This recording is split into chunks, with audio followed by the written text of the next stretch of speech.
রাজধানীর যাত্রাবাড়ী এলাকা থেকে ৬,০০০ পিস ইয়াবাসহ ২ চিহ্নিত মাদক কারবারিকে গ্রেফতার করেছে ডিএমপির যাত্রাবাড়ী থানা পুলিশ। গ্রেফতারকৃতদের নাম মোহাম্মদ আলমগীর হোসেন, মোহাম্মদ জিহাদ।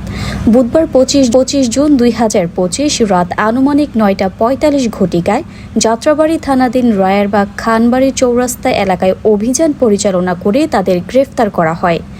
যাত্রাবাড়ী থানার সূত্রে জানা যায়, থানা এলাকায় মাদক উদ্ধারে বিশেষ অভিযান পরিচালনাকালে থানার টিম গোপন সংবাদের মাধ্যমে জানতে পারে যাত্রাবাড়ী থানাধীন রায়েরবাগ খানবাড়ি চৌরাস্তা সংলগ্ন জাস ভিআইপি টাওয়ার ২ এর ১০ম তলার একটি ফ্ল্যাটে কয়েকজন মাদক কারবারি মাদকদ্রব্য ক্রয় বিক্রয় করার জন্য অবস্থান করছে।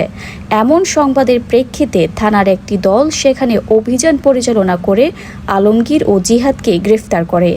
এ সময় তাদের হেফাজত হতে ৬,০০০ পিস ইয়াবা উদ্ধার করা হয়। এই ঘটনায় যাত্রাবাড়ী থানায় মাদকদ্রব্য নিয়ন্ত্রণ আইনে একটি নিয়মিত মামলা রুজু করা হয়েছে। থানা সূত্রে আরও জানা যায়, গ্রেফতারকৃতরা পেশাদার মাদক কারবারি।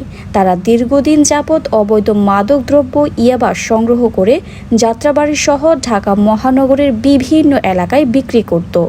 উদ্ধারকৃত ইয়াবা বিক্রির উদ্দেশ্যে সে ঘটনাস্থলে অবস্থান করেছিল মর্মে প্রাথমিক জিজ্ঞাসাবাদে স্বীকার করেছে।